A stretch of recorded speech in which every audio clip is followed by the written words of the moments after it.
Muchas gracias. Con su permiso, señor presidente, miembros de la mesa, honorable asamblea. Hoy vengo aquí a nombre del grupo parlamentario del Partido Acción Nacional para manifestar nuestro rechazo total a la terna propuesta para integrar la Suprema Corte de Justicia de la Nación.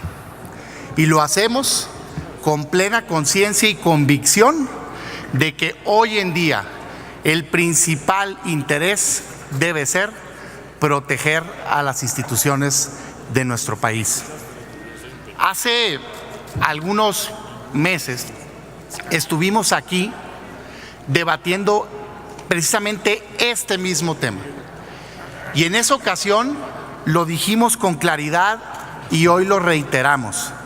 No hay un nombramiento más importante que tenga este Poder Legislativo, en este caso el Senado de la República, que un nombramiento de quien va a integrar a la Suprema Corte de Justicia de la Nación.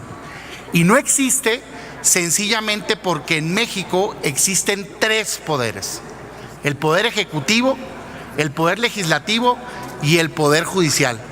El Poder Ejecutivo ejecuta los programas de gobierno y es electo el presidente de la República. El Poder Legislativo legisla, entre otras funciones de fiscalización y demás, y es electo directamente o indirectamente por el voto ciudadano.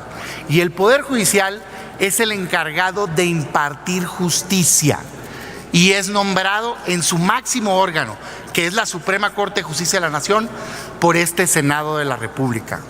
La importancia que tiene la Suprema Corte de Justicia de la Nación es muy trascendental para la vida del país. Nada más y nada menos es quien tiene bajo su mandato la defensa del orden constitucional en México.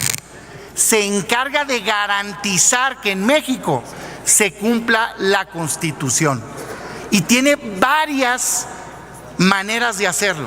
Entre ellas destacan tres: el amparo, por supuesto, que defiende al ciudadano, pero otras dos que ahí estriba la importancia de por qué no puede intervenir uno de los otros poderes en el Poder Judicial, que son las controversias constitucionales y la acción de inconstitucionalidad. Le toca a la Suprema Corte de Justicia de la Nación decir si una ley aprobada es constitucional o no. Le toca a la Suprema Corte de Justicia de la Nación decir o decidir entre un conflicto entre poderes, el poder federal con un poder estatal, o entre dependencias u órganos a nivel federal o local. Es el árbitro. Por lo tanto, si es el árbitro judicial de justicia, la Suprema Corte de Justicia de la Nación, no puede el Poder Ejecutivo dominarla, intervenir en ella, porque estaría viciando las decisiones que este órgano esté tomando. Y eso es hoy lo que está sucediendo en este país con los nombramientos que estamos viendo. ¿Por qué es importante la Suprema Corte? ¿Qué temas decide? ¿Qué estará bajo la decisión de la persona que hoy vamos a votar aquí? Pues la Corte ha definido temas tan polémicos como las confesiones forzadas, como el derecho a una defensa adecuada en este país. Cuando un gobierno quería abusar contra un ciudadano, fue la Corte quien defendió a ese ciudadano. El tema de matrimonios entre personas del mismo sexo, la adopción, el derecho a la vida, el derecho a la configuración legislativa de los estados para que puedan decidir sobre ciertos aspectos y que no se les imponga desde la federación. El caso muy polémico de VIH-Sida en la milicia. El caso o el debate sobre si una norma constitucional puede ser declarada inconstitucional. El caso de Acteal, en donde se debatió sobre la obtención de pruebas de manera ilícita. ¿Por quién? Por la autoridad. Por ese que hoy está intentando tener el control de este árbitro, que es el que tiene que decidir este tipo de temas importantes. La primera decisión para que un militar fuera juzgado en tribunales civiles fue la Corte quien decidió ese tema, por supuesto, ante la resistencia del Poder Ejecutivo. El caso ABC, el uso lúdico de la marihuana, ¿qué temas vienen? El tema de vida, el tema de superdelegados, el tema de remuneraciones. Por eso necesitamos garantizar que quien esté en este órgano tenga plena independencia. Déjenme brincarme a otra arena, la electoral, para ver si puedo ejemplificar. Qué importante hubiera sido nombrar bien a los miembros del Tribunal Electoral para cualquier caso que haya quedado un voto de diferencia entre la anulación o no. Es lo mismo en esta materia, pero más importante, porque es el máximo órgano judicial. Cada voto que esté ahí tiene que garantizar su independencia y subjetividad para que cuando decida lo haga una persona libre y sin ningún tipo de influencia externa, sobre todo ningún tipo de influencia del gobierno en turno. Hemos dicho anteriormente cómo decidir esto.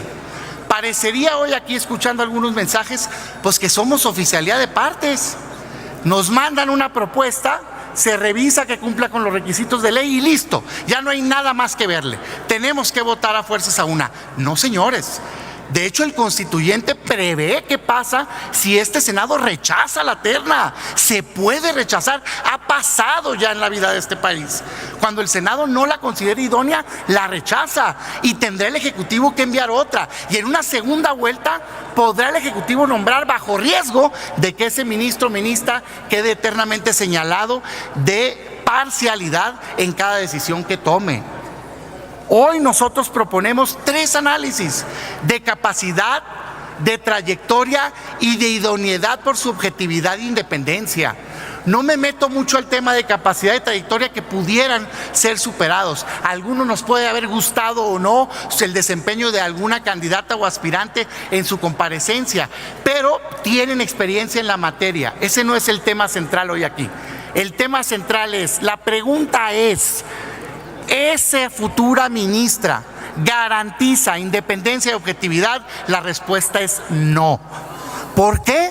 Porque de los 3 casos, una con candidatura incluso del partido en el poder, otra con militancia hasta que inicie el proceso y otra con un claro conflicto de interés y señalamientos en el desempeño de función anterior.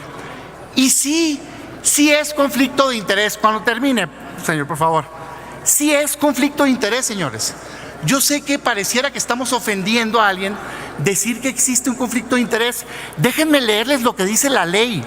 La ley define el conflicto de interés. El artículo 3 de la Ley General de Responsabilidades Administrativas dice: conflicto de interés: la posible afectación del desempeño imparcial y objetivo de las funciones de los servidores públicos en razón de intereses personales, familiares o de negocios. Eso dice la ley. No lo dice Damián, no lo dicen los senadores del PAN, lo dice la ley vigente. Y evidentemente hay conflicto de interés en la propuesta que hoy nos están enviando.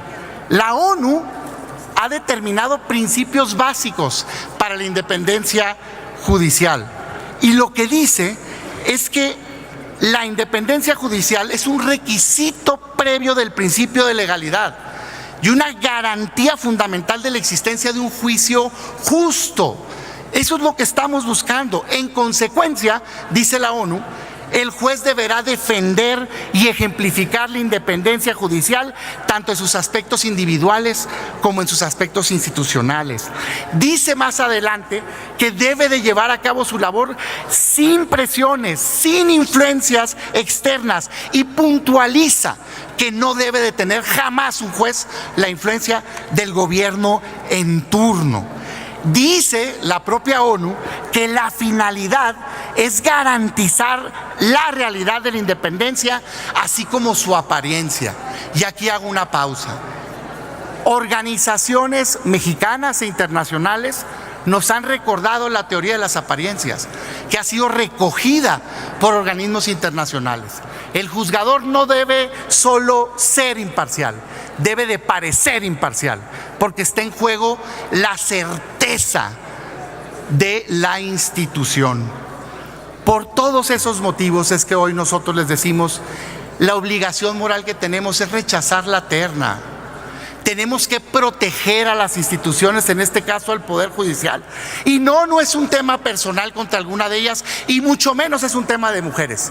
Yo nada más quiero recordar que fue el PAN quien argumentó en la pasada votación que debía ser una mujer la que integrara la Corte de Justicia de la Nación. Y no fue así la decisión de este Pleno. Muchos miembros del grupo han luchado por los derechos de la mujer. Yo en lo personal vengo de una casa donde mi madre es una luchadora por los derechos de la mujer y sé perfectamente bien por eso el daño que le hace a la lucha de género este tipo de propuestas que tienen claramente otros vicios de conflicto de interés que fueran aplicables sea mujer o sea varón la persona propuesta. Hoy nosotros les decimos, rechacemos esta terna. Se lo decimos a todos los miembros del Senado, pero principalmente a los miembros de la oposición.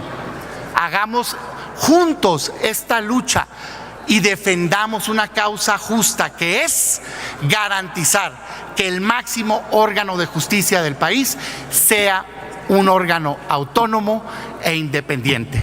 No a la terna de ministras para la Suprema Corte de Justicia de la Nación, sí a un poder judicial independiente y objetivo. Muchas gracias.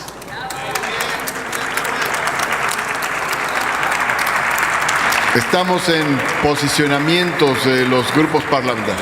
Yo no tengo problema. Todavía no está senador, senador Salgado.